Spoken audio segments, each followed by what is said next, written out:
notre Dieu et Père, encore une fois, par le nom puissant de Jésus-Christ, je t'invoque en ce moment pour réclamer l'avènement de ton règne en ce moment où nous sommes. Que ton règne vienne, que ton règne vienne et que ta volonté s'accomplisse. Que les puissances perturbatrices de ton règne, de ton avènement, de ta présence, de ta puissance en nous soient dispersées par le nom de Jésus-Christ. Seigneur Dieu d'Abraham, d'Isaac et de Jacob, notre Dieu, créateur et notre créateur, au nom de Jésus-Christ, je t'invoque que ta présence se manifeste et que toute puissance que tu n'as pas prévue pour nous ce soir dans cette veillée soit liée par le nom de Jésus-Christ et que tout esprit perturbateur prenne feu et soit repoussé au nom de Jésus-Christ. Que les forces qui n'ont pas créé le monde et qui n'ont pas participé non plus à la rédemption soient liées et désintégrées par le nom de Jésus-Christ. Seigneur, tu nous as appris que le combat devient de plus en plus fort et nous croyons ce que tu as dit. Mais c'est toi, notre général de guerre. C'est toi, notre combattant suprême. Tu pars vainqueur pour revenir vainqueur. À toi la gloire, l'honneur, la puissance, la majesté, l'autorité. Seigneur, regarde tes enfants là où ils sont. Que le sang de l'agneau les couvre. Que le feu du Saint-Esprit les enveloppe. Que tous les endroits, les immeubles, les appartements où ils sont, Seigneur, les maisons où ils sont, que ton Esprit Saint prenne le contrôle de ces lieux et qu'il se passe maintenant par ta grâce et ta main toute puissance, des miracles, des guérisons et que des vies humaines soient sauvées. Seigneur, que celui qui boit du noir retrouve la force, la vigueur. Que celui qui se sent malade reçoive la guérison. Seigneur, je réclame ta présence. Je réclame ta vie dans la vie de chacun de nous. Père Saint, viens au nom de Jésus-Christ, Esprit Saint. Je me place sous ton assistance. Toi, le Paraclétos, le Paraclet, viens me conduire dans toute la vérité. Et inspire-moi, je ne sais pas de quoi tu veux que je parle, mais j'ai la conviction que toi, l'inspirateur des prophètes, tu m'inspireras aussi. Et déjà, tu m'inspires. Gloire à ton nom. Au nom de Jésus-Christ, que le règne du Dieu Tout-Puissant couvre la terre, car la terre sera remplie de la connaissance de l'Éternel, comme le fond de la mer, par les eaux qui le recouvrent. Au nom de Jésus-Christ, Seigneur, soutiens le matériel de transmission, le matériel de la radio. Soutiens le matériel ou bien les matériels de réception de tes enfants. Que tous ceux qui nous écoutent maintenant reçoivent la vie du Christ. Reçoivent la vie du Christ. Que tous ceux qui boivent du noir, ceux qui ne dorment plus, dorment. Que ceux qui sont fauchés intellectuellement, physiquement, spirituellement, psychiquement, que tout cela soit réhabilité maintenant par le nom de Jésus-Christ et la vigueur du Saint-Esprit. Car l'Éternel donne de la force à celui qui est fatigué et il augmente la vigueur de celui qui tombe en défaillance. Seigneur, merci. Je demande par ta grâce et pour ta gloire, donne à tes enfants qui en ont besoin maintenant. Viens aux myriades des enfants d'Israël. Viens et que tes ennemis soient dispersés. Au nom de Jésus-Christ. Amen. Bien, bien-aimés, je voudrais vous rassurer par la vertu du Dieu Tout-Puissant, par le Saint-Esprit de Jésus-Christ, que je voudrais vous rassurer de ceci. Quand on vient à Dieu, c'est un moment de guérison. Quand on vient à Dieu, c'est un moment de guérison, c'est un moment de délivrance. C'est un moment de réconciliation, c'est un moment de paix. C'est un moment de recevoir la vie. C'est un moment de se décharger. Puisqu'à chaque instant, quand Dieu t'appelle, quand Jésus t'appelle, il te dit, venez plaidons. Quel est le problème? Quand il t'appelle, il dit, venez à moi vous tous qui êtes fatigués et chargés. Mais est-ce que tu es convaincu que quand tu vas à Jésus-Christ, tu vas à lui? Est-ce que tu es convaincu que quand tu y vas et quand tu vas à lui, tu y vas pour être libéré. Est-ce que tu crois ça? Mais si tu ne crois pas, pourquoi tu vas à lui alors? Est-ce que tu es convaincu que tu vas à lui pour être libéré, pour être guéri? Mais tu y vas parce qu'il t'a appelé, parce que tu es convaincu et que tu sais qu'en lui existe la vigueur, la vie, la santé, l'espérance. On ne peut pas aller à lui et générer dans son corps, dans son âme, des choses qui ne sont pas dans la vie de Jésus. Bien sûr. On ne peut pas aller à lui et continuer à gérer la haine, la colère, la vengeance dans l'âme. Quand on va à lui, on y va pour être guéri, pour être délivré d'un état d'esprit, d'une colère, d'une peur, d'une angoisse, d'une haine, d'une vengeance, d'une maladie, d'une incertitude. Bien aimé, nous sommes dans la période où on est vite fauché. Nous sommes dans la période où on boit vite du noir. Nous sommes dans la période où on est vite désespéré. On est vite désespéré. Parce que la mécanique, l'électromécanique, l'informatique sont des systèmes de programmation, de standardisation. Quand un élément pète, mais tu bois du noir. Parce que on commence à être programmé selon les standards universels. Donc, on est en train d'être robotisé. Et on est en train de perdre la notion du choix. Donc, quand le système central est paralysé, toi aussi, tu es paralysé. Ce n'est pas une bonne vie. Ce n'est pas une bonne vie. Donc, nous sommes dans un système où on est vite vendu, où on vend vite son âme. Mais en Jésus-Christ, ton âme reprendra vie et vigueur, car Jésus-Christ est rédempteur. Bien-aimé, c'est le moment de se demander ce qui est dans l'âme. Bien-aimé, il n'y a aucun problème dans le monde, dans ta vie, que Jésus-Christ ne puisse pas guérir, résoudre. Ça n'existe pas. Si c'est un problème que Jésus-Christ ne pourra pas résoudre, ce problème ne viendrait pas. Si ce problème vient, c'est que la puissance, l'antidote, la puissance de la guérir, c'est que la puissance de Jésus-Christ pour guérir ce problème, ce mal, la puissance de le guérir, cette puissance existe en Jésus-Christ. Mais est-ce que tu le crois? Est-ce que tu le crois? Bien-aimé, je vous invite à prendre avec moi ce texte. Alors dans la Bible, je demande à tous ceux qui nous suivent d'avoir leur Bible. Il faut avoir sa Bible, bien-aimé. Et sortez vos Bibles, bien-aimé. Il faut sortir sa Bible. Oui, il ne faut pas faire du zapping. Aujourd'hui, des gens ont parcouru des textes. Quand tu demandes à certains, même ils vont te dire qu'ils ont parcouru des textes, ils ont reçu des textos, des messages, ils en ont parcouru jusqu'à 10. Mais demandez-leur ce qui reste dans la tête pour la journée. Rien. C'est la mort cérébrale qui commence. Bien-aimé, tu vois, tu as lu des choses aujourd'hui, non? Tu as lu des versets, non? Mais si tu te demandes de citer un verset, tu ne peux pas. Alors tu as lu pour faire quoi alors? Tu ne peux pas. Donc, vous voyez, la mort de la mémoire commence. Oui, parce que le zapping, on ne lit plus pour s'édifier. On ne suit plus les émissions pour s'édifier. On survole, on surfe d'émission en émission, en prière, en veille de prière, en veille de prière. On va aller écouter là-bas 5 minutes. On va venir ici écouter 10 minutes. Là, on dit non, on va écouter en Afrique du Sud. Mais tout ça là, tu te tues sur le plan spirituel. Parce que tu ne médites pas. Tu consommes, mais tu ne médites pas. Oh, la parole de Dieu dit que cette parole ne s'éloigne pas de ta bouche. Médite-la jour et nuit. Mais tu vois, hein, tu vois, la technologie est en train de développer à nous de mauvaises habitudes. Tu vas zapper sur plusieurs cultes dans la journée, sur plusieurs prédicateurs, mais tu ne gardes rien. Mais tu ne gardes rien. C'est un piège. Et nous n'arrivons plus à méditer, à découvrir la valeur et la puissance de la parole de Dieu.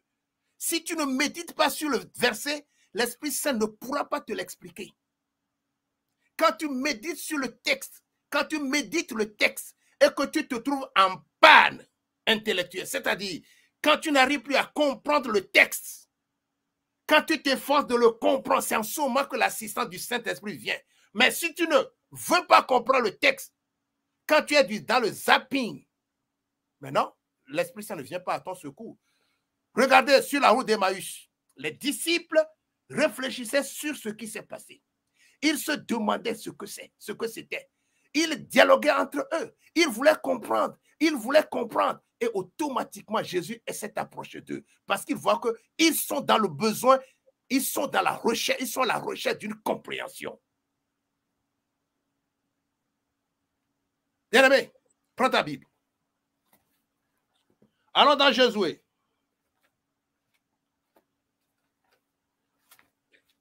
Prends ta Bible. Josué chapitre 1. Si tu ne médites pas la parole de Dieu, le diable va te manipuler, manipuler. Tu vas dire, oh, ça je connais, ça je connais. Non, il ne s'agit pas de connaître. Il faut assimiler. Il ne s'agit pas d'assimiler. Il faut digérer. Ben oui. Tu ne digères pas. Et tu es déjà constipé. Ben oui. Ben oui, quand tu manges, tu ne digères pas. Ça donne quoi alors? On y va. Josué. Chapitre 1. À partir du verset 8, on y va. Oui. Que ce livre de la loi ne s'éloigne point de ta bouche. Médite-le jour et nuit pour agir fidèlement selon tout ce qui y est écrit. Car c'est alors que tu auras du succès dans tes entreprises. C'est alors que tu réussiras. Amen. Vous ne voyez pas les conditions qui sont là. Vous ne voyez pas l'explication des causes de la réussite. Tu vas réussir en Dieu, avec Dieu, par la parole de Dieu. Dieu sait pourquoi il dit ça. Ta méditation doit être sur la parole de Dieu. Vous voyez, on va dire, mais donc je ne vais plus manger alors. C'est bien, qu'il faut comprendre le texte. Le texte dit que ce livre ne s'éloigne point de ta bouche.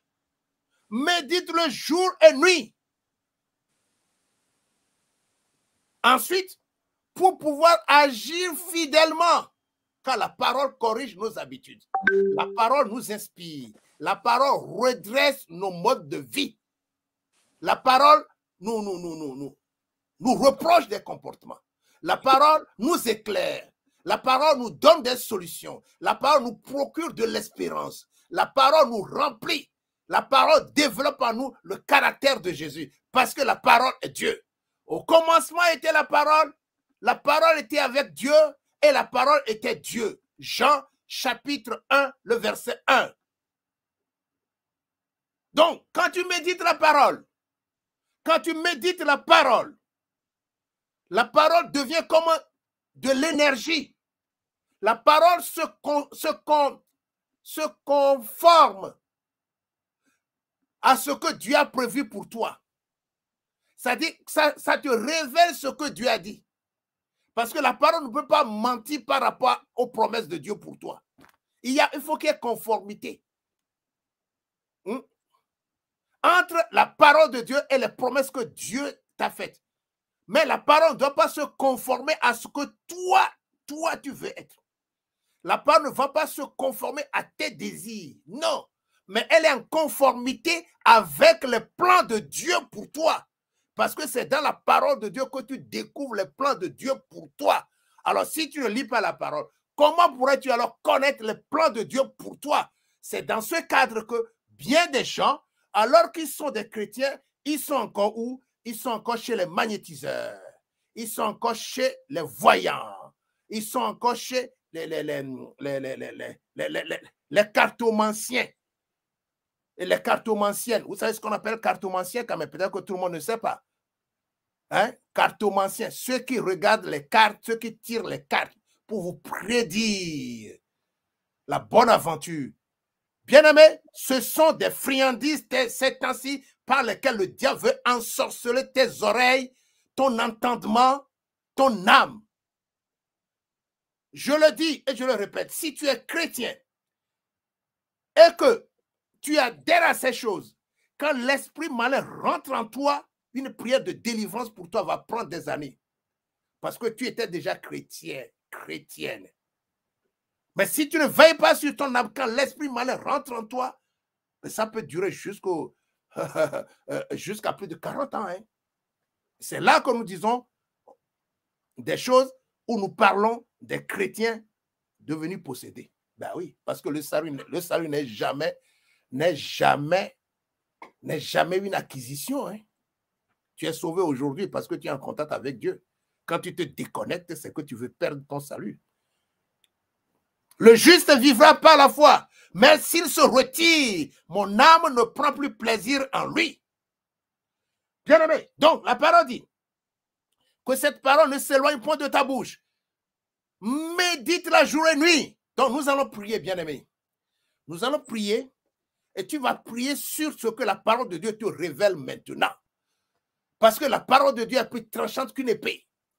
Tu vas prier sur ton état de dépréciation, ton état de dépression aussi. Parce que tu es en train de chavirer, parce que tu es en train de perdre la foi. Parce que tu as la Bible, mais tu es dans l'incapacité de la prendre et de la lire. Oui, bien aimé, toi-même, tu peux voir déjà des problèmes en toi. Mais quand tu vois des problèmes en toi par le Saint-Esprit qui te fait la radiographie, la radioscopie, tu sauras que le problème est là et que la solution aussi existe pour toi. Parce que Dieu ne veut pas révéler un problème pour nous laisser dans le cauchemar, dans l'amertume, dans la confusion. Non, il révèle le problème, il montre la solution et souvent la solution existait avant le problème. Bien aimé, nous allons prier. Tu vas prier sur ta vie par rapport à ce texte. Je donne le temps, 2 minutes à chacun de prier et puis je vais prier. Ou bien quelqu'un en direct va prier pour nous. Bon, ce n'est pas moi qui vais prier, plutôt quelqu'un en direct. À la suite de la prière qui aura été faite par les frères et sœurs pendant ces 2 minutes de prière individuelle, ne prie pas pour ton fils. Ne prie pas pour ta fille pour le moment. Ne prie pas pour quelqu'un qui te demande de prier pour lui. Non, non, non, non, non, non, non, non, non, non, non, non, non. Non, non, non, non, non, non, non. On ne se précipite pas à aller prier pour quelqu'un parce que la personne t'a donné un sujet de prière. Non, non, non, non, non, non, non, non, non, non. Mais non, prie pour toi-même d'abord. Reviens à Dieu. Réconcilie-toi avec Dieu d'abord. Prie. Voilà. Et quand tu auras la force, quand tu auras la vigueur, quand tu auras l'énergie spirituelle, je ne parle pas l'énergie au sens des païens. Non, non, parce qu'on utilise parfois les mêmes mots, mais pas le même contenu. Pas dans les mêmes objectifs aussi. Donc, quand tu seras affermi, là, tu pourras aussi parler à quelqu'un. Donc, parle pour ta réconciliation avec Dieu. Parle pour ton éveil, ton réveil. Parle pour ta résurgence spirituelle. Parle ainsi. Et puis après, mais à peine 2 minutes, tu vas aller prier pour quelqu'un. Cela, c'est bon. 2 minutes pour quelqu'un, c'est suffisant parce que tu te serais déjà purifié. Oui. Voilà, donc la prière va vite. Bon, donc vous avez le temps de prier, 2 minutes de prière individuelle. Ne force pas tes enfants à venir prier. Ne force pas celui qui est avec toi pour qu'il vienne prier avec toi. Toi seul, rentre dans le sanctuaire et prie ton Père qui voit dans le secret. Et celui-là, ton Père qui voit dans le secret, te le rendra. Ouvre ton âme à ton Dieu par Jésus-Christ, le Saint-Esprit. Amen.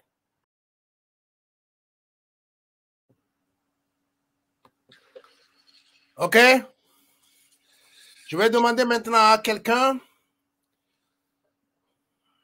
de la régie de bien vouloir prier.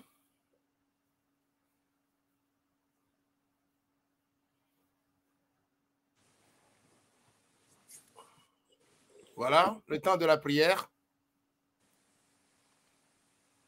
Père éternel, alors attends. Père éternel, je te loue, je te rends grâce de ce temps que tu nous accordes une nouvelle fois pour venir à toi en prière. Afin, Seigneur Dieu, que je te loue, je te rends grâce de ce temps de reconnexion. Je te remercie pour ce programme. Tu nous as déjà parlé au travers des chants. Tu nous as parlé au travers de Daël. Et là encore, tu veux nous parler. Il y a bien des choses qui nous séparent de toi. Des choses au niveau de nos pensées, au niveau de nos émotions, au niveau de nos intentions, au niveau de nos habitudes et nos attitudes. Des choses que nous n'avons peut-être pas voulu te remettre jusqu'à présent. Mais en ce moment précis, ô Père éternel, nous te demandons par ton esprit de mettre en lumière tous ces éléments, toutes ces causes de séparation, toutes ces choses qui font que nous ne sommes pas vrais, intègres, congruents. Nous avons besoin de toi pour un nettoyage spirituel. Nous avons besoin de toi pour un rafraîchissement.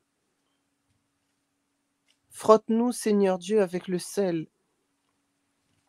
Enlève de nous, Seigneur, toutes ces scories, toutes ces choses qui se sont attachées à nous, peut-être même depuis trop longtemps, et dont nous avons du mal à nous défaire aujourd'hui, par manque de force spirituelle ou par affection.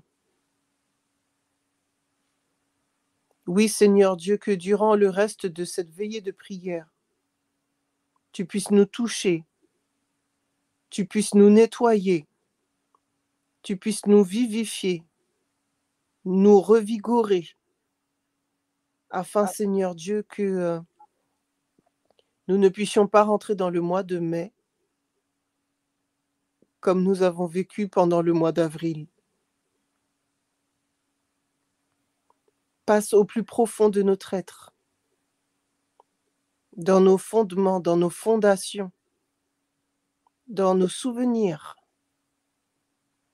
dans nos émotions, dans nos forteresses de raisonnement. Passe dans notre corps, dans notre âme et dans notre esprit. Et que pour chaque auditeur, et pour nous-mêmes qui participons à ce programme, il puisse y avoir un avant-après. Tu connais chacun d'entre nous. Tu sais qui est connecté et tu sais qui écoutera en replay. Fais ton œuvre, ô Père éternel. En ce moment précis, nous t'en donnons la pleine autorisation. Nous croyons que le sang de Jésus est toujours efficace. Et c'est ce sang que nous plaidons ce soir. C'est ce sang que nous invoquons sur nous, sur nos familles, sur nos situations, sur nos biens, sur ce que nous sommes et sur ce que nous avons. Gloire soit rendue à ton saint nom au siècle des siècles. Nous ne voulons pas galvauder le sacrifice de Jésus. Nous ne voulons pas galvauder ton autorité, ta parole. C'est dans le nom de Jésus que j'ai prié. Amen. Amen. Ok, merci.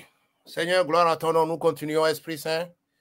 Continue de nous inspirer dans la grâce du Dieu Tout-Puissant. Alors,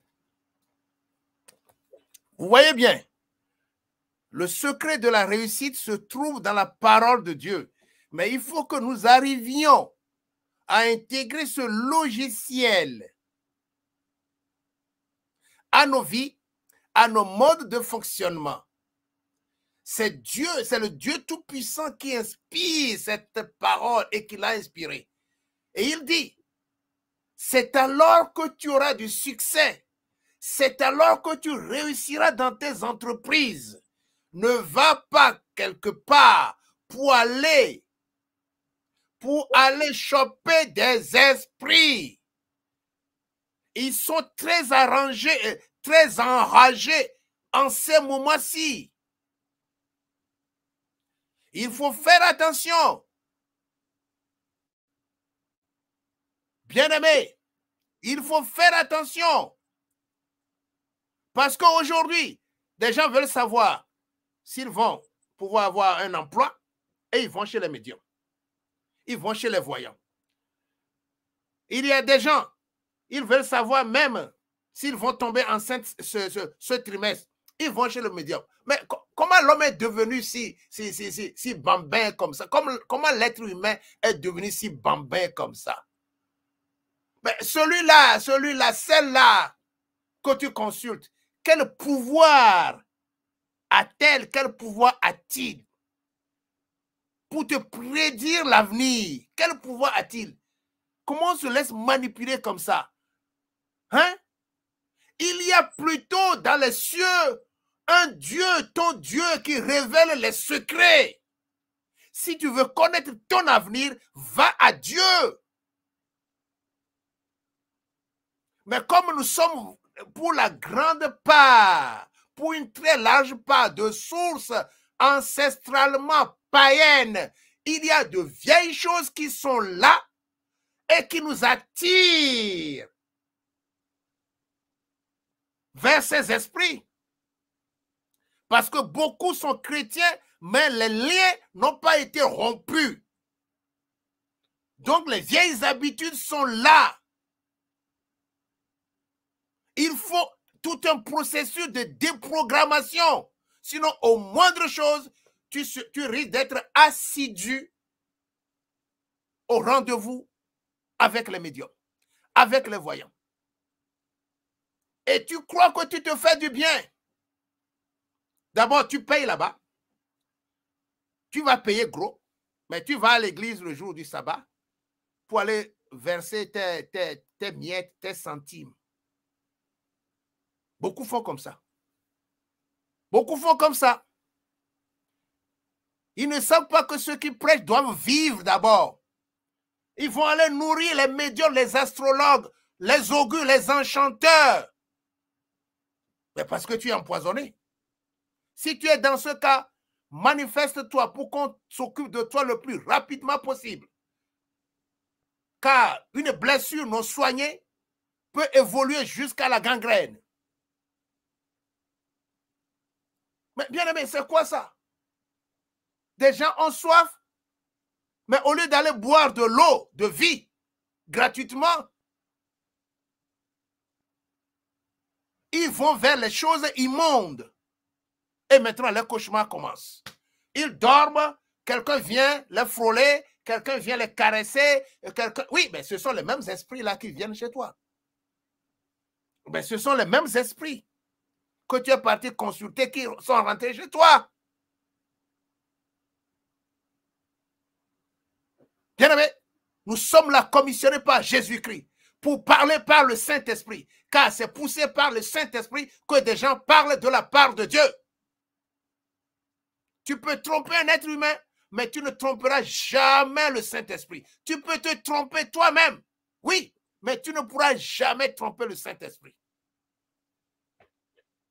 C'est le moment de dire, Seigneur, nettoie mon sanctuaire. Je veux nettoyer mon sanctuaire avec toi. Je te donne le pouvoir de me révéler les choses pourries dans l'âme. Pour qu'il y ait le pont qui se brise.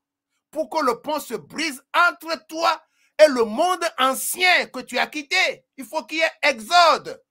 Sinon, les nouvelles choses ne peuvent pas être en toi. Les nouvelles bénédictions ne peuvent pas venir sur toi. Même si elles viennent, les forces ennemies vont les bouffer. Tu seras vide. Même si c'est une guérison que tu reçois aujourd'hui, les puissances antérieures vont enlever cette bénédiction et tu seras encore à vide. Oui, tu seras vide et à vide. Jésus l'a expliqué, le malin vient enlever ce qu'on a semé. Bien-aimé, réfléchis attentivement à la voie que tu as choisie. Et débarrasse-toi des choses du diable, des médiums, des quimboiseurs, des gardeurs d'affaires. Débarrasse-toi de tous ces réseaux et dis non. Tu as le pouvoir de dire non. Tu as le pouvoir de dire non. Dis non d'abord et réclame l'assistance du Saint-Esprit maintenant pour détruire ces choses. Mais quand ces choses sont en toi, Dieu ne va jamais les détruire parce que Dieu n'oblige personne. Tu aimes les choses. Tu aimes ces choses. Et tu veux que Dieu vienne les enlever? Non, tu les aimes. Il faut d'abord qu'il y ait rupture dans ta pensée, dans ta logique, dans ta décision, dans ton âme. Et que tu te sentent déconnecté d'abord. Bien-aimé, prends ta Bible. Deutéronome chapitre 18. Deutéronome chapitre 18. À partir du verset 9.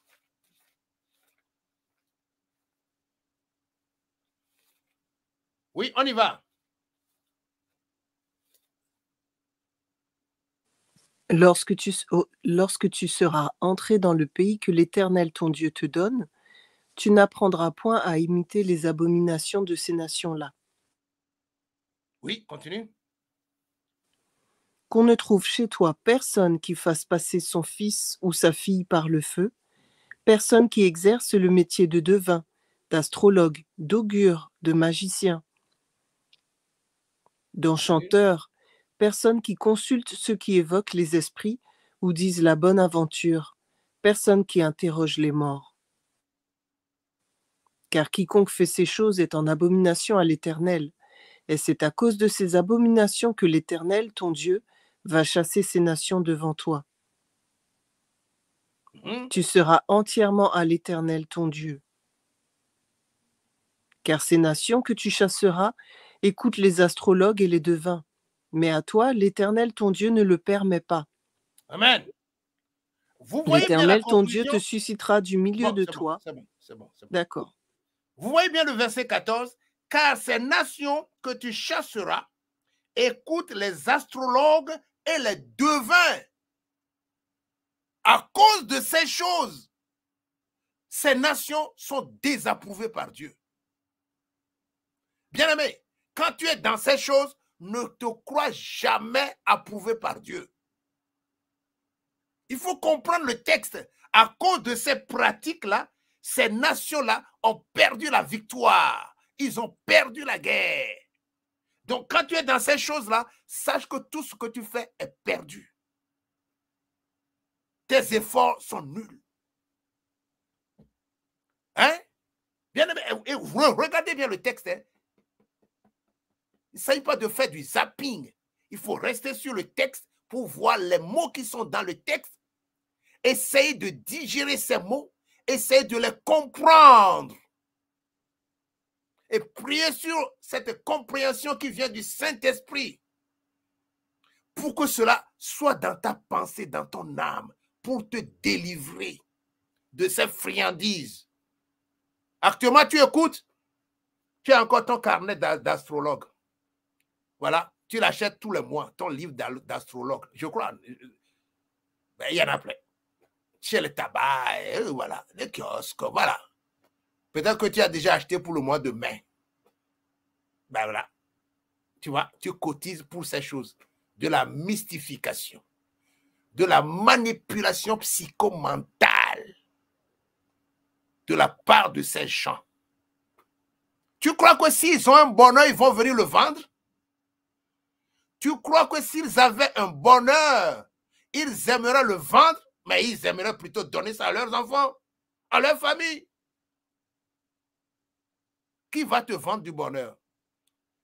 Ils vont plutôt te vendre du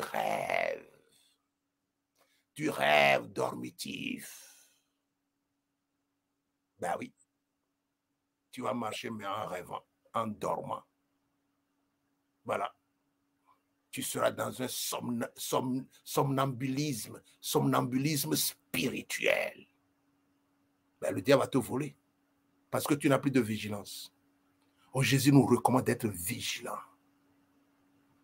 Bien-aimé, tu vois? Le texte dit bien. Verset 11. Personne qui évoque les esprits ou disent la bonne aventure. Personne qui interroge les morts. Ah. Bien-aimé, ça là, il faut répéter cela jusqu'à ce que l'œil, l'oreille, le cœur, l'âme de l'homme soit saturé, soit régénéré, soit rempli. Parce que l'homme est têtu. Il y en a qui disent, oh, mais c'est Dieu même qui a créé ces choses. pour que nous puissions aller chercher là-bas en attendant que lui nous accorde. Tout ça, c'est la puissance de Dieu. Tu vois, c'est ça. Quelqu'un qui, quand tu raisonnes contre ce que Dieu a dit, cela veut dire que la puissance des ténèbres a empoisonné ta logique. Et la parole de Dieu n'a pas son accès en toi. Jésus dit aux pharisiens, aux docteurs de la loi, vous cherchez à me tuer parce que ma parole ne pénètre pas en vous. Quand la parole n'entre pas en toi, c'est qu'il y a blocage. Tu étudies, mais tu dégurgites. Tu étudies, mais tu dégurgites. Et quand quelqu'un veut te rappeler quelque chose, tu dis, oh, je sais. Et j'ai suivi ça depuis que je suis né. Ben, qu'est-ce que tu as? Tu n'as rien en toi. Ben, tu as tout dégurgité. Tu étudies, mais tu es dans l'incapacité d'arriver à la connaissance de la vérité délivrante. C'est-à-dire, la vérité doit te rendre libre. La vérité doit te délivrer. Mais tu es dans l'incapacité d'arriver à la connaissance de cette vérité, à saisir cette vérité pour ta délivrance. C'est triste, ça. Allons dans Timothée. 1 Timothée. Allons dans, on va revenir à ce texte. Ce n'est pas encore fini, je vais revenir. Parce que vraiment, ce que nous rencontrons dans les témoignages, je crois que le peuple de Dieu doit être formé et éduqué. Formé et éduqué. Instruit, formé et éduqué. Parce que des gens reviennent à ces choses. Des gens vont vers les choses, peut-être qu'ils ont déjà vomi. Et puis ils viennent nous créer des problèmes. Ils viennent nous créer des problèmes. Tu as prié, tu vas prier jusqu'à t'épuiser. Parce qu'il ne veut pas te dire la vérité. 2 Timothée chapitre 3, verset 7.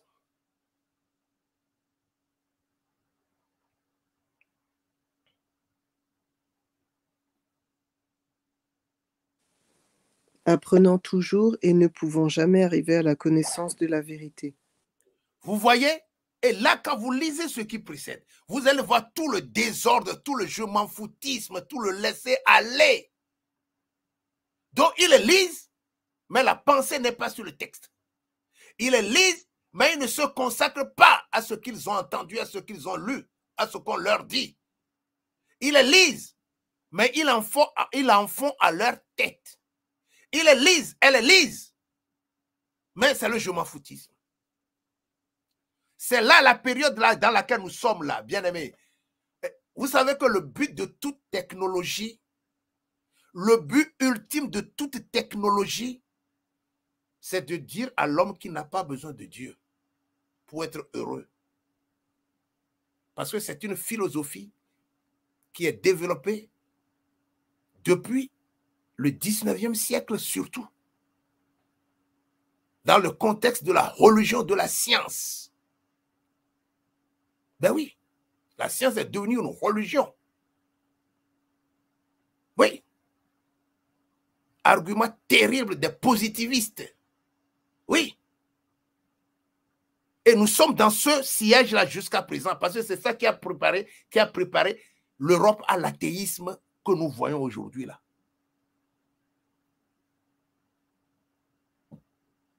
Toutes ces technologies veulent démontrer à l'homme qu'on peut être heureux sans Dieu. Donc, ces technologies vont pousser l'homme à douter de Dieu, à se séparer de Dieu, à ne même plus penser à Dieu. Et ça commence à envahir les églises aussi. À envahir les églises. Ben oui. Bien-aimé, c'est le moment. C'est le moment de prier sur ce qui est en toi et qui te détruit. Parce que le mal qui nous détruit ne veut jamais que l'on sache que c'est un mal. Et c'est là le piège du mal, qui fait du mal. Parce que le mal ne veut pas qu'on sache que c'est du mal. On dit, oh, c'est la modernité. Hein?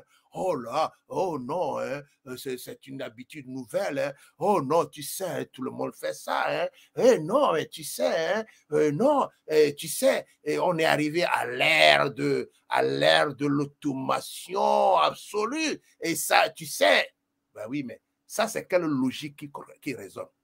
D'où sort ce raisonnement? Du cerveau gauche, du cerveau droit? D'où sort ce raisonnement? De la raison profane ou bien de la raison sanctifiée? Bien aimé, ne vous conformez pas au siècle présent, surtout aux chrétiens. Nous devons d'abord nous adresser parce que c'est nous qui sommes appelés à éclairer le monde. Vous êtes la lumière du monde. Ah, hey, bien aimé, vous êtes la lumière du monde. Mais pour vivre ça, il faut être en constance spirituelle. Il faut être en relation constante avec le Saint-Esprit. Sinon, tu ne pourras pas. Vous voyez? Bien aimé. Repentance, confession, oui. Pardon, réconciliation, restauration, délivrance. Oui. Délivrance, et tout ça, il faut jeter à la poubelle. Il y a des gens, ils veulent délivrer, mais ils veulent garder les chaînes. Après la prière, ils vont retourner à leurs habitudes. Une veille de prière doit enlever quelque chose de ta vie ce soir. Ce soir, tu en as conscience. Cette veille de prière doit enlever quelque chose de ton âme, de ta pensée, de ta logique, de tes habitudes ce soir. Et c'est là que tu sauras qu'au moins aujourd'hui, tu as pu vivre quelque chose et ce n'est pas terminé. Parce qu'il n'y a jamais de veille de prière définitive. Il n'y a jamais de veille de prière définitive. Il n'y a jamais de réveil définitif non plus. Mais un réveil est destiné à faire quelque chose en toi de ponctuel, dont les résultats peuvent durer.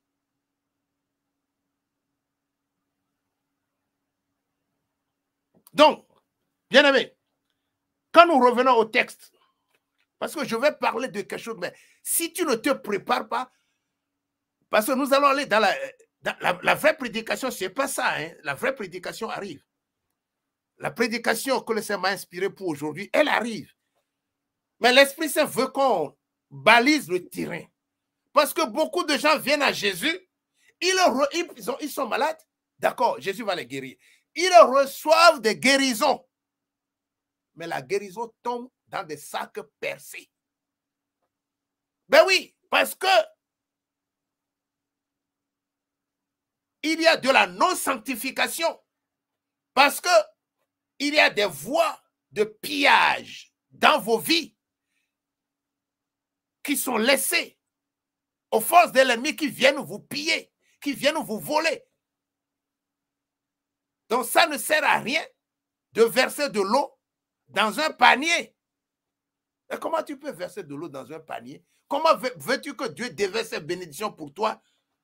Toujours dans des sacs troués, dans des paniers qui ne contiennent pas l'eau, dans des crevasses, dans des citernes crevassées. C'est ça la vie du chrétien. Et que là, tu vas pleurer toute la nuit pour que Dieu ne fait rien. Si, Dieu fait quelque chose. Tous ceux qui disent pour que Dieu ne fait rien pour moi doivent se positionner, doivent se demander s'ils ne sont pas en train de mentir à eux-mêmes et à Dieu et contre Dieu. Parce que Dieu fait quelque chose. Mais ta vie est comme une passoire. Mais ta vie, c'est un réseau de cafouillage et les bénédictions que tu reçois sont pillées par les forces qui sont dans ta vie.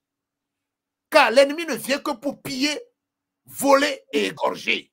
Bien aimé, aujourd'hui, tu peux vivre ce moment et dire, Seigneur, je prends la décision de me débarrasser de tout ce qui me détruit. Ou bien commence aujourd'hui par la décision d'abord. Et tu verras. Tu pries pour avoir une guérison. La guérison, tu l'as reçue déjà. Mais elle n'est pas restée. Elle est perdue. On te l'a volée. Tu t'es fait voler. Bien aimé, C'est pourquoi, revenons à ce texte. Deutéronome chapitre 18. Avant cela, je veux qu'on prie. On va prier. On va prier. Je demande à quelqu'un qui est là de vivre ce moment et de se dire, Seigneur, tu me parles. Bien-aimé, nous n'avons pas de puissance contre la vérité. Nous n'en avons que pour la vérité. Et vous connaîtrez la vérité et la vérité vous rendra libre. Il n'y a pas de prédication de complaisance.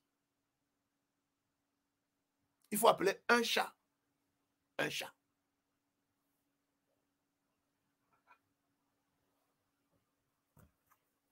Deutéronome, chapitre 18. On reprend le même texte, s'il te plaît, Evelina. Tu es là? Je suis là.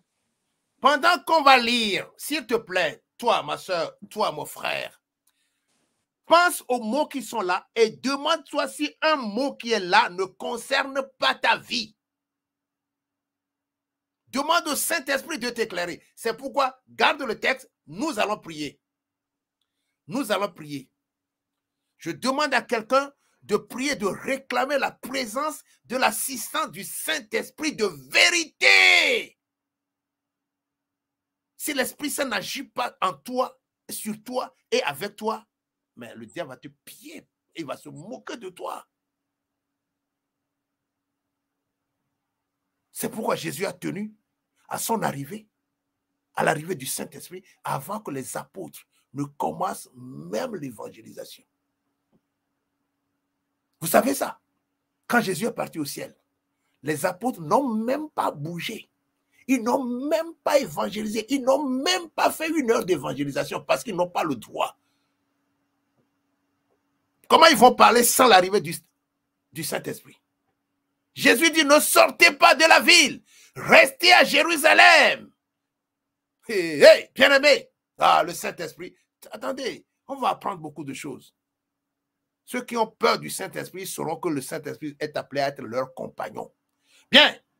Donc, réclamons à l'Esprit Saint sur ce texte. Je demande à celui qui va prier, peut-être que c'est à la régie, comme ça.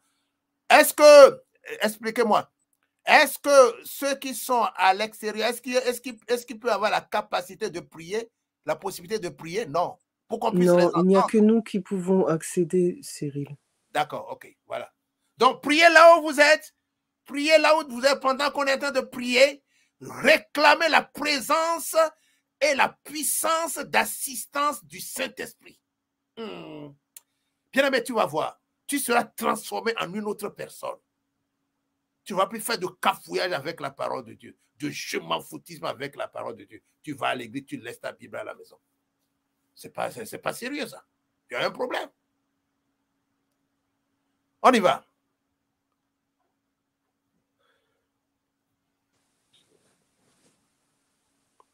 Lorsque tu seras entré dans le pays que l'Éternel ton Dieu te donne, tu n'apprendras point à imiter les abominations de ces nations-là. Qu'on ne trouve chez toi personne qui fasse passer son fils ou sa fille par le feu, personne qui exerce le métier de devin, d'astrologue, d'augure, de magicien, d'enchanteur, personne qui consulte ceux qui évoquent les esprits ou disent la bonne aventure, personne qui interroge les morts. Très bien. Maintenant, nous allons prier. On va prier sur ça. Prie sur ça. Que le Dieu Tout-Puissant ouvre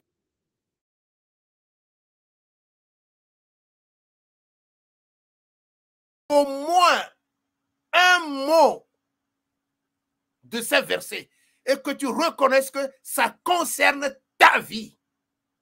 Peut-être que tout concerne ta vie. C'est bien. Si tu as cette sensation, cette conviction que tout ce qu'on lit ici concerne ta vie, sache que tu commences à aller à une autre étape de ta vie. qui est l'étape de la repentance. Bien-aimé, tu es venu pour entendre la parole de Dieu ou bien tu es venu pour que je te raconte des contes de fées? Moi, je n'ai pas de contes de fées. Non, non, non, non. Les contes de fées, c'est ça qu'on te raconte sur les réseaux sociaux avec les marabouts, les astrologues, les augures, les médiums, les camboisins. Ce sont de gros menteurs. Ce sont de gros menteurs.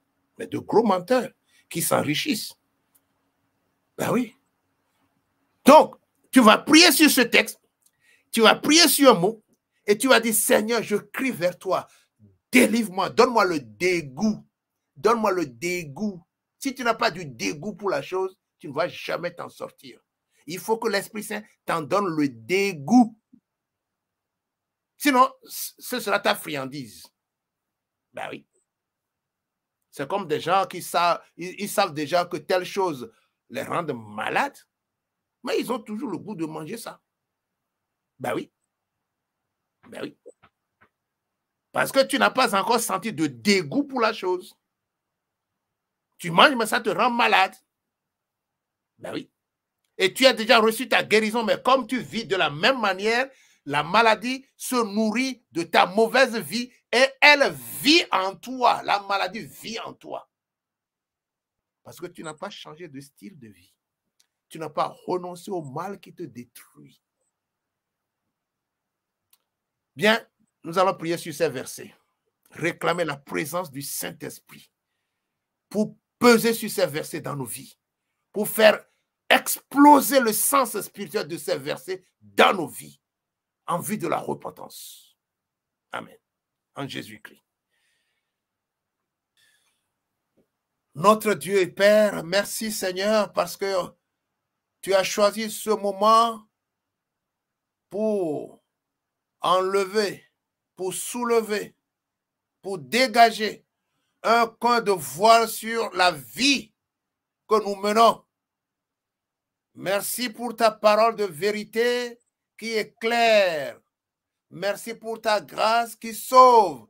Merci pour le sang de l'agneau qui brise la puissance du péché. Seigneur, tu as promis le Saint-Esprit pour nous conduire dans toute la vérité. Esprit de vérité, par le nom de Jésus-Christ, viens parler. Viens parler. Viens parler à tes enfants. Que la puissance de résistance à la parole de Dieu explose au nom de Jésus-Christ. Que la puissance de la distraction qui se moque de la parole de Dieu explose au nom de Jésus-Christ. Que le cœur endurci s'ouvre au nom de Jésus-Christ. Et que les chaînes de l'incompréhension se désintègrent par le sang de l'agneau. Au nom de Jésus-Christ. Au nom de Jésus-Christ. Esprit du mal, esprit de ténèbres, vous lâchez ceux que vous tenez maintenant sous vos emprises. Quand Jésus-Christ vient vainqueur, pour revenir vainqueur et repartir vainqueur, revenir vainqueur jusqu'à la fin du monde, pour sauver ceux qui sont dans les chaînes, dans les cachots. Et il brise leurs liens. Au nom de Jésus-Christ. Esprit Saint, viens. Seigneur, viens. Conduis-nous dans toute la vérité. Conduis-nous dans toute la vérité. Esprit Saint, Jésus a dit que tu nous conduirais dans toute la vérité. Conduis-nous dans la vérité. Et que la vérité sauve et délivre. Que les ondes des ténèbres soient désorientées au nom de Jésus-Christ. Seigneur, aucune force ne peut avoir l'autorité de nous vaincre là où nous sommes.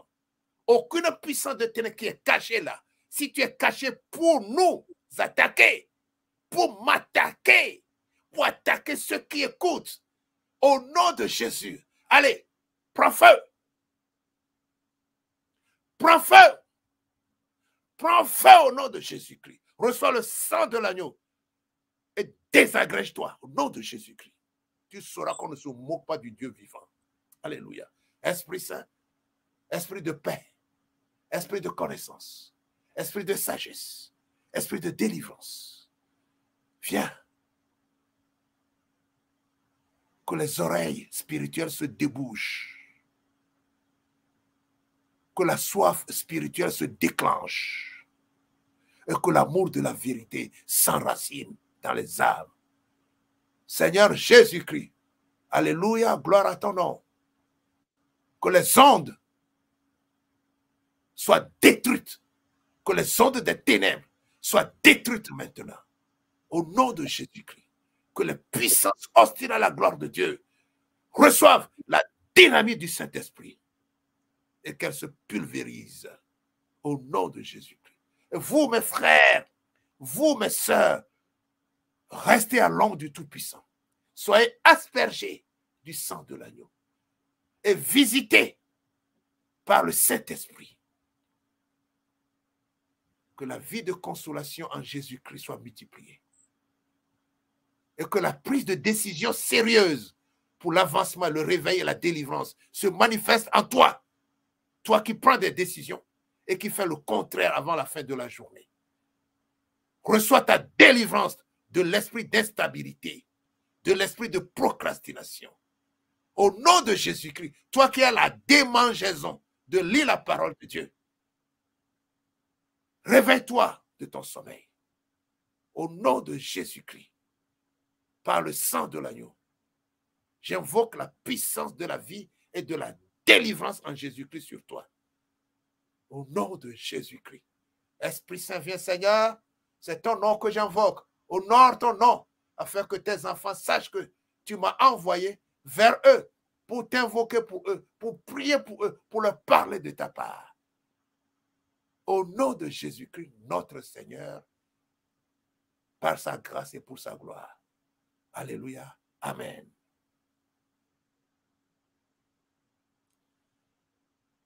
Prenez garde. Prenez garde. Bien-aimé, il ne faut pas s'amuser avec la vie chrétienne. Hein. La vie chrétienne avec la conception moins chère de la grâce de Dieu, il faut éviter ça. Hein? Le Seigneur dit, prenez garde à votre vie. Prenez garde. Prenez garde.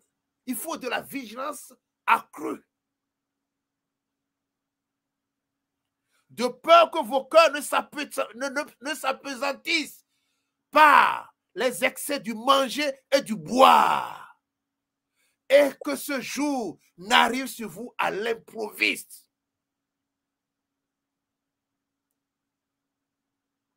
Ben oui. Veillez donc et priez en tout temps. Bien-aimé, c'est le moment d'être délivré de ta lourdeur spirituelle. La lourdeur spirituelle. Quand ça vient sur toi, mais tu es phagocyté. Ben oui, tu es dans un engrenage spirituel. Mais non, tu ne vis plus, mais tu survis. Tu n'agis plus, mais tu es agi.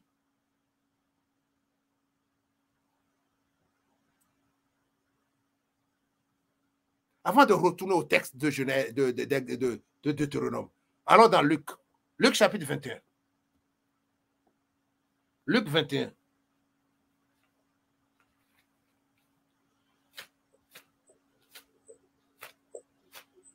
Luc 21.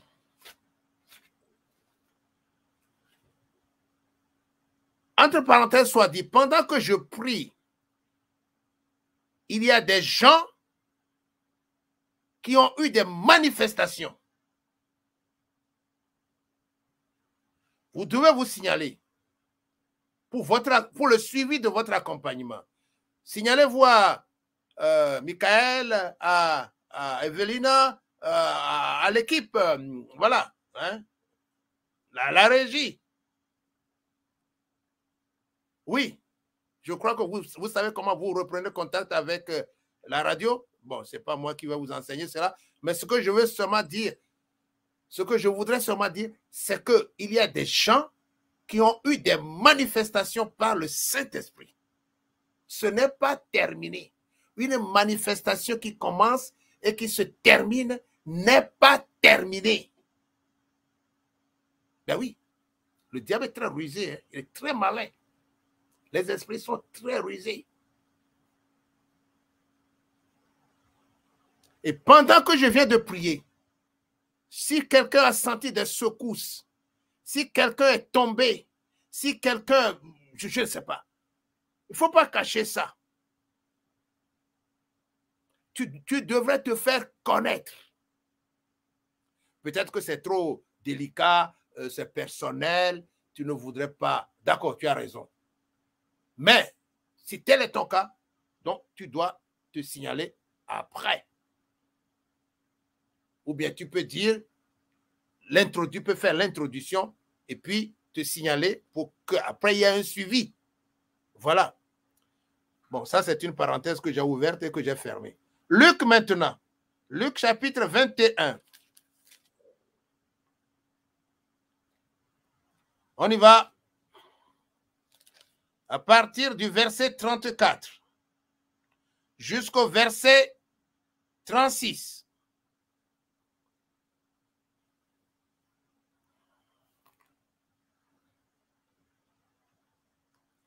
Luc 21, prends ta Bible, lis en même temps. Prends ta Bible, lis. Pendant que nous lisons, développe en toi l'aptitude, ou bien renouvelle en toi l'aptitude à lire. Ne dis pas que tu connais ce verset. Non, moi je ne connais pas ce verset. Je dois le relire parce que quand je relis, je découvre des choses sous la conduite du Saint-Esprit. Parce que c'est une parole vivante. On y va. Et prenez garde à vous-même, de peur que vos cœurs ne soient appesantis par la gourmandise et l'ivrognerie, et par les soucis de la vie, et que ce jour-là ne vous supprime inopinément. 35. Et il passait les jours suivants dans le temple à enseigner, et les nuits il sortait et demeurait dans la montagne qui est appelée des Oliviers. Verset 35. Car il viendra comme un filet sur tous ceux qui habitent sur la face de toute la terre. Verset 36. Veillez donc, priant en tout temps, afin que vous soyez estimés dignes d'échapper à toutes ces choses qui doivent arriver, et de vous tenir devant le Fils de l'homme. Oh! Bien-aimé, il faut faire attention, il ne s'agit pas de dire « Oh, moi aussi j'ai été chrétien ». Ben, si tu as été chrétien, c'est que tu n'es plus chrétien. On ne peut pas être chrétien à la retraite. Moi, je n'ai jamais vu un chrétien à la retraite de son christianisme dire « Je suis retraité de mon christianisme ». Comment on peut dire ça? Mais l'homme moderne peut dire ça. L'homme moderne, c'est quelqu'un qui invente des expressions pour se séduire lui-même. L'homme moderne est post-moderne. Il invente des technologies, des logiciels de pensée pour se séduire lui-même. Il dit, oh, mais tu sais, je suis à la retraite maintenant, un chrétien retraité. Comment ça veut dire quoi? Ben, c'est que tu es dans l'apostasie. Ben oui. Parce que Jésus a dit, si quelqu'un met la main à la charrue et qu'il regarde en arrière, il n'est plus digne de moi. Bien-aimé, vous savez que Jésus-Christ est très strict. Il y en a qui croient que Jésus-Christ, c'est quelqu'un qui fait de compromis, de compromission. Et non, ce n'est pas ça. Hein? Lisez Jésus-Christ dans l'Évangile. Il est très strict avec la justice, l'amour, la vérité. Il est très strict. Il ne faut pas s'amuser avec Jésus-Christ, hein? Parce que c'est la justice de l'univers. Parce que c'est le Dieu de l'univers qui parle en lui. Il faut prendre ces paroles très sérieusement. Si Jésus-Christ ne te sauve pas, rien d'autre ne peut te sauver. Il n'y en a plus. Donc, fais attention à ta vie spirituelle. Toi qui t'es mis, toi qui te mets ou bien qui veut te mettre à la retraite. Oh, j'ai été aussi chrétien. C'est que maintenant tu dégringoles, tu n'es plus dedans. Tu n'es plus dedans. Il faut faire attention, hein. Prenez garde. Prenez garde. Prenez garde. Donc, ce n'est pas du je m'en foutisme ici. Hein? Hein? À vous-même. À vous-même. Si tu veux servir Dieu, prends garde à toi-même d'abord. Quelqu'un qui veut servir Dieu et qui s'oublie et qui ne prie pas, il veut avoir seulement le temps pour aller servir Dieu ailleurs, mais tu te trompes. Mais tu seras fouché tout de suite par le diable. Là, prenez garde à vous-même. De peur que vos cœurs ne s'apesantissent par les excès du manger et du boire, et par les soucis de la vie, et que ce jour ne vienne sur vous à l'improviste. Ben oui. Les soucis de la vie, vous savez, ce sont des tonnes d'obstacles.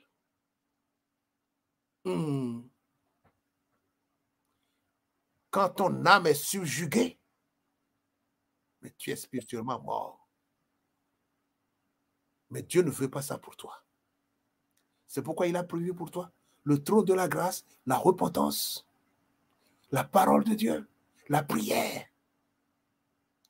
Ce sont les choses dont tu dois vivre. Et si tu n'arrives plus à prier, ce n'est pas bon. Mais c'est utile pour toi de participer à un moment de réveil comme ça, pour ton réveil spirituel. Alors on continue. Verset 35. Car il viendra comme un filet sur tous ceux qui habitent sur la face de la terre. Ça, c'est l'engrenage. Suivez bien. Ça, c'est l'engrenage. Il viendra comme un filet sur tous ceux qui habitent sur la face de la terre. Voilà l'engrenage. Qu'est-ce qu'un engrenage ici? L'engrenage, c'est-à-dire que tu vas te retrouver dans une situation et tu vas croire que ça va s'adapter à Dieu et que Dieu va s'adapter à cela. Première étape, pardon. Ça, c'est la première étape. Deuxième étape, cette situation qui va paraître pour toi, qui va sembler normale, tu vas la normaliser. Tu vas la normaliser. Parce qu'elle paraît normale, tu vas la normaliser, c'est-à-dire en faire de cela un mode de vie, alors que c'est contraire au principe de Dieu. Troisième étape, tu tombes dedans et tu vis maintenant avec ça, au point que, arrivé un moment, tu ne pourras plus t'en sortir. C'est là le filet. Là, c'est l'engrenage.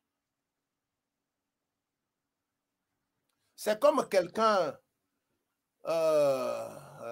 quel exemple je peux donner? C'est comme quelqu'un, voilà, très bien. Je prends un exemple courant. Oui, parce que ça, c'est vite fait, c'est populaire. Je prends l'exemple de quelqu'un qui a volé la femme de quelqu'un.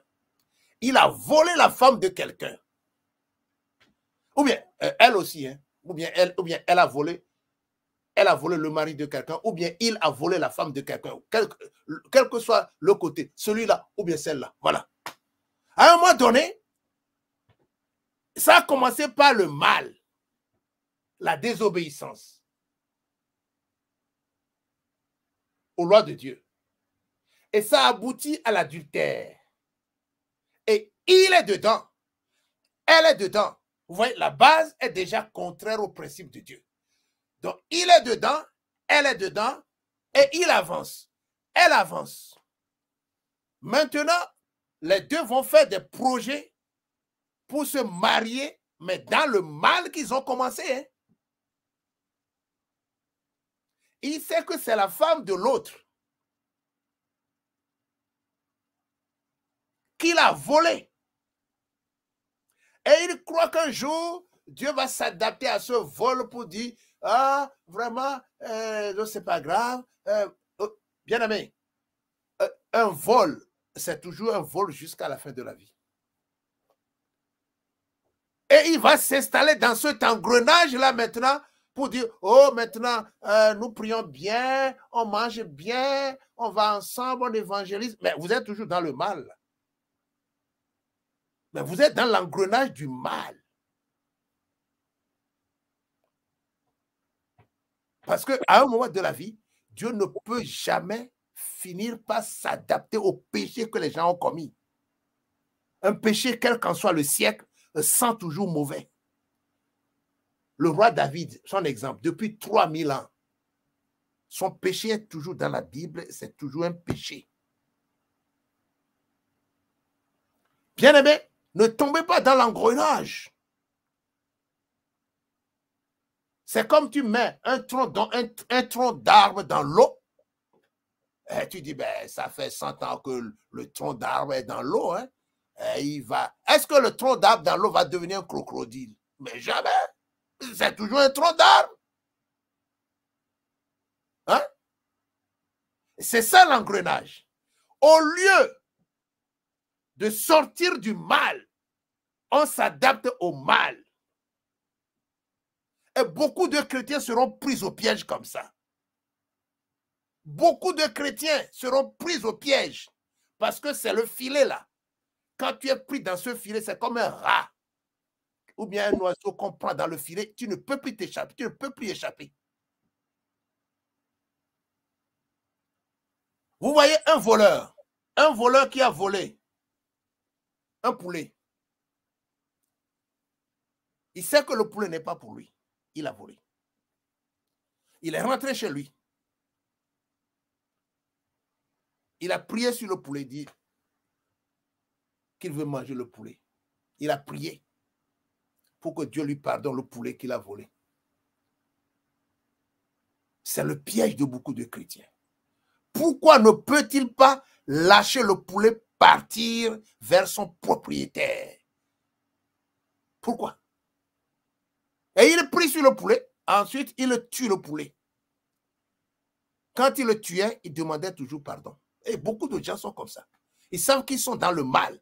Ils vont commencer à prier, Seigneur, pardonne le mal qu'on a fait, le mal qu'on a fait. Mais, si tu veux le pardon de Dieu, il y a pardon et exode.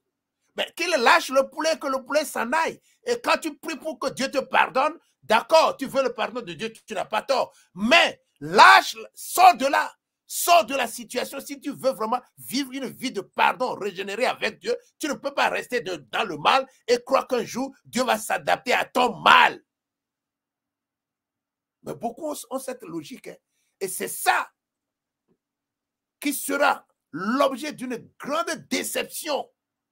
Parce que Jésus dit, au dernier jour, je leur dirai, éloignez-vous de moi, vous qui commettez l'iniquité. Ouais, il y a des gens qui s'amusent avec la grâce. On leur dit, oh, tu sais, Jésus est pardon. Hein? Ah, Jésus est amour. Hein? Ah, Jésus pardonne. Hein? Jésus est amour. Hein? Oui, voilà. Ils ne voient pas l'autre côté de Jésus.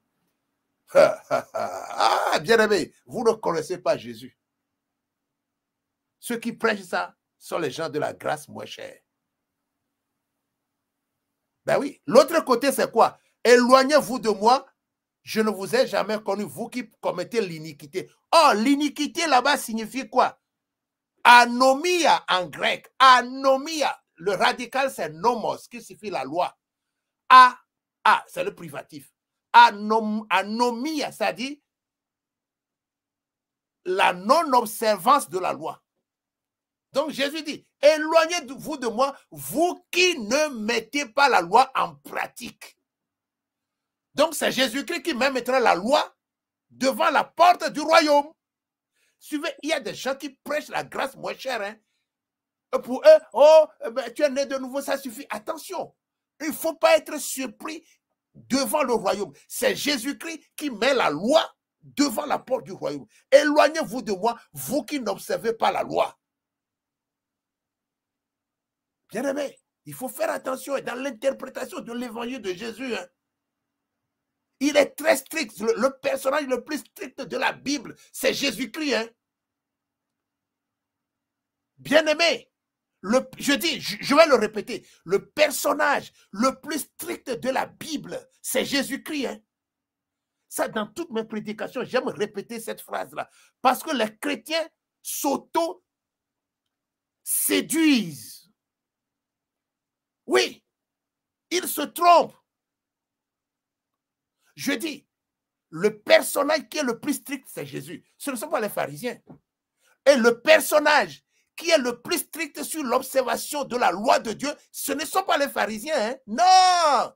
Ça, c'est un mauvais enseignement que des gens ont reçu dans leurs églises.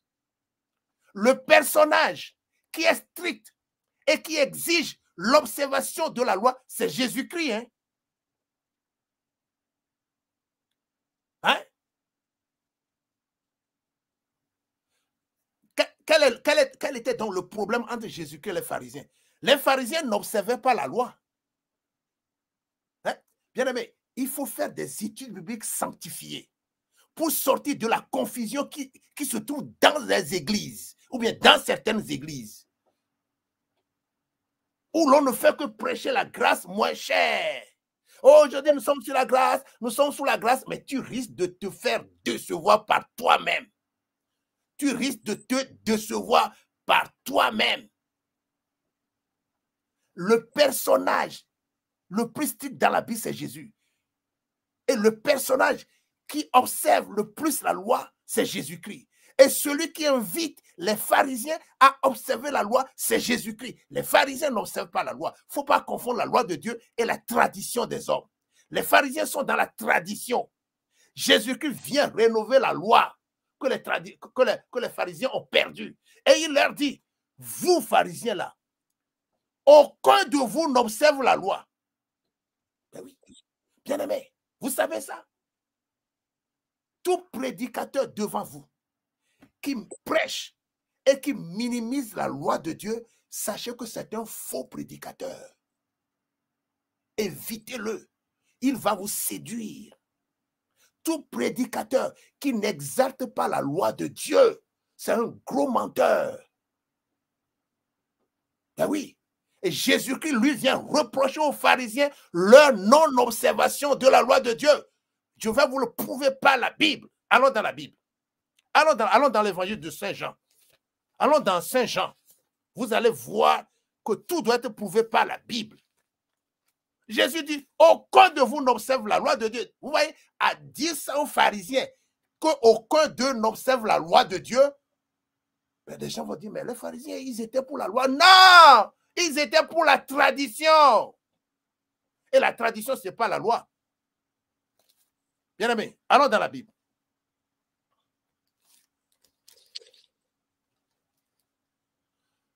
Jean chapitre 7.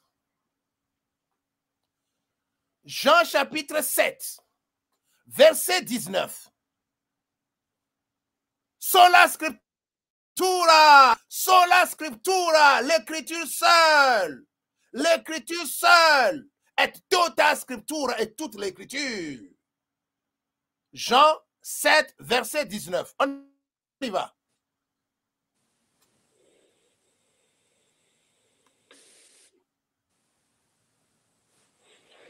Moïse ne vous a-t-il pas donné la loi?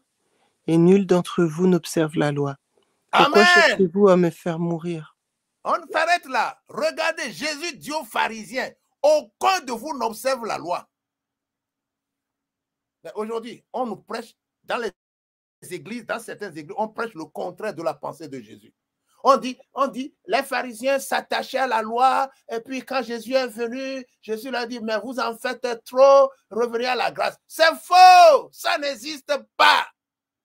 Ça, c'est une prédication qui vient des cerveaux déconnectés de la réalité biblique du Saint-Esprit. Bien-aimés, vous savez, il faut faire attention à des prédicateurs séducteurs. Je dis, tout prédicateur qui prêche devant toi et qui minimise la loi de Dieu, c'est un gros menteur, un séducteur. Il va te tromper. Il va te tromper. Regardez ce que Jésus dit ici là. Dit à des pharisiens qu'on croyait méticuleux sur l'observation de la loi, dire ça à des pharisiens que l'on prenait pour les gens qui étaient au pinacle de l'observance de la loi, dire ça d'eux et pour eux et contre eux, ben, c'est dire que c'était des gens de la tradition. Bien, donc, bien aimé, vous voyez bien les choses. Jésus-Christ, c'est quelqu'un qui veut et exalter la loi, parce que la loi est pure, la loi est saine, est sainte, elle est bonne. Mais il ne faut pas confondre la loi et les traditions. Si vous voulez comprendre cette pensée, vous allez dans Marc chapitre 13 et vous allez voir comment Jésus-Christ a mis la différence entre les deux. Mais comme ce n'est pas le sujet du jour, je vais seulement vous demander de noter ça et de le lire, mais de revenir à notre prédication pour que nous ne perdions pas le fil, parce qu'on ne peut pas prêcher plusieurs choses à la fois. On ne peut pas prêcher plusieurs choses à la fois. Bon, je sais que vous voulez que je développe, mais je ne vais pas développer ça aujourd'hui. Je vais vraiment laisser cela pour une autre fois. Pour une autre fois. Voilà. Hein? Pour une autre fois. Et bon, mais je voudrais quand même qu'on me pose la question là-dessus. Qu'on me pose la question là-dessus. Voilà. Voilà. Donc, si vous voulez lire cela, notez Marc 7. Marc 7. À partir du verset 8 jusqu'au verset 13. Vous savez, quelquefois, quand nous rencontrons d'autres frères, d'autres dénominations, et ils nous disent on est sous la grâce, et je dis, mais écoutez, vous risquez de vous pénaliser pour rien. La grâce n'autorise personne à pécher contre la loi de Dieu. Ben oui. Bien. Donc ici, vous voyez, Jésus dit, vous abandonnez le commandement de Dieu et vous observez la tradition des hommes. Les pharisiens étaient excellents dans la tradition, c'est-à-dire des choses que Dieu n'avait même pas ordonnées, mais qu'eux-mêmes ils ont élaborées, qu'ils ont développées et qui se trouvaient dans le Talmud. Voilà. Hein, aujourd'hui, c'est ça. Bon, donc vous voyez, vous allez lire ce passage et vous allez mettre la différence entre la loi de Dieu et les traditions des hommes. Ne confondons pas cela dans les études bibliques. Jésus-Christ vient démanteler, vient dénoncer les traditions qui étaient des poids dans la société de son temps. Des poids, des choses que les pharisiens ont installées et qui étouffaient la loi de Dieu. Or, la loi de Dieu, c'est pour sauver les gens, c'est pour éclairer les gens, c'est pour que les gens vivent. Voilà, très bien. Donc, bien-aimés, maintenant, nous allons prier. OK. Je prie. Notre Père et notre Dieu, je te remercie par Jésus-Christ parce que tu es en train de faire partir des ombres, de ténèbres, de nos conceptions, de ta parole. Tu es en train de déblayer nos manières de penser. Tu es en train de se faire sortir, d'évacuer des ordures, de l'incompréhension.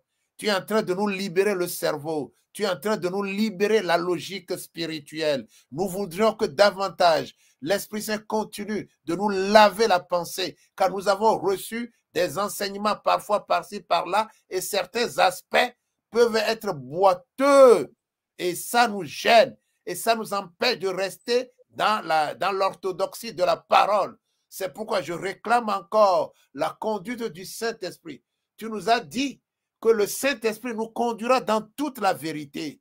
Merci pour cela. Or, la vérité, c'est ta parole. Car tu dis, sanctifie-les par ta vérité, ta parole est la vérité. Et la vérité, c'est encore toi-même. Parce que tu dis dans Jean 14, verset 6, je suis le chemin, la vie et la vérité. La vérité et la vie. Oui, tu es le chemin, la vérité et la vie. Donc, tu ne veux pas que nous prêchions le mensonge. Tu ne veux pas que nous vivions dans le mensonge. Tu ne veux pas que nous vivions dans la confusion. Oh, ta parole est la vérité et ta loi est la vérité. Nous te disons merci encore une fois. Seigneur, par le Saint-Esprit, éclaire-nous encore, afin que l'ennemi soit confus. L'ennemi ne veut pas qu'on parvienne à la connaissance de la vérité. Ta grâce nous sauve, mais ta grâce ne nous autorise en aucun cas à pécher contre ta loi. Seigneur, que cette parole rectifie beaucoup de choses dans la tête de beaucoup de gens qui ont négligé ta loi, et afin qu'ils reviennent à ce que tu veux qu'ils comprennent. Et que des prédicateurs qui nous écoutent, peut-être, découvrent un aspect de ta parole et que tu les conduises dans ton amour à mettre de l'ordre dans leur prédication pour ne pas mentir contre la vérité. Esprit Saint, au nom de Jésus-Christ, viens. Esprit de vie et de guérison. Merci Seigneur, tu nous conduis. Maintenant, nous allons passer au message du jour. Le message que tu nous as inspiré. Le message de la guérison en toi. Le message de la délivrance en toi. Tu nous as permis de poser les bases afin qu'il n'y ait pas de fissure dans nos vies pour que l'ennemi vienne voler nos bénédictions, pour que l'ennemi ne vienne pas nous détruire, nous piller les choses que tu nous donnes. Seigneur, merci encore une fois. Esprit Saint, merci parce que cette parole vient de toi. Pose ta main sur tous ceux qui sont là et qui traversent des moments pénibles. Que la puissance de la maladie soit vaincue par l'autorité de Jésus-Christ. Afin que des vies humaines soient sauvées, guéries et délivrées. Seigneur, maintenant nous abordons le message que je te soumets, afin que tu me permettes de le comprendre, car je n'ai pas d'intelligence en moi-même. Mais je veux que l'intelligence par le Saint-Esprit me soit imputée, et que cela ne soit pas ma chair qui explique, mais que ce soit le Saint-Esprit qui m'enseigne, afin que tes enfants reçoivent ta parole et qu'ils soient convaincus que tu m'as envoyé vers eux aujourd'hui, ce soir, où qu'ils soient, ou bien quel que soit le temps où ils écouteraient encore ce message. Merci Seigneur, gloire à ton nom. Alléluia. Seigneur, que ton règne vienne et que l'empire des ténèbres soit désagrégé. Que ton règne vienne et que ta volonté s'accomplisse dans nos cœurs, dans nos vies et dans le monde. Que ton règne vienne et que le règne des ténèbres soit anéanti. Car tu es la vérité. Tu as dit que les ténèbres ne régneront pas toujours sur la terre où il y a maintenant des angoisses. Merci pour ce plan que tu as prévu pour chacun. La douleur ne va pas demeurer éternellement dans la vie de tes enfants. Le manque, l'indigence, la peur, la maladie, la pauvreté ne vont pas rester indéfiniment dans la vie de tes enfants. Car tu dis à chacun, il y a de l'espérance pour ton avenir. Dans tous les domaines. Car tu n'es pas un Dieu qui soit là pour nous donner des choses partielles et ne pas s'occuper de la vie des autres parties de nos vies. Tu veux t'occuper de toutes les parts de nos vies. Merci Seigneur, viens. Esprit Saint, viens. Esprit Saint, pose-toi sur celui-là qui dort. Pose-toi sur celui-là qui souffre. Pose-toi sur celui-là qui se pose beaucoup de questions. Seigneur, bénis-les tous. Ils sont à toi, le Père créateur de tout et de tous. Mais tu me permets de t'invoquer pour eux. Qu'ils sentent dans leurs âmes, dans leur cœur, la chaleur spirituelle de l'amour divin, la vie, la paix. Alléluia. Amen. Au nom de Jésus-Christ. Amen.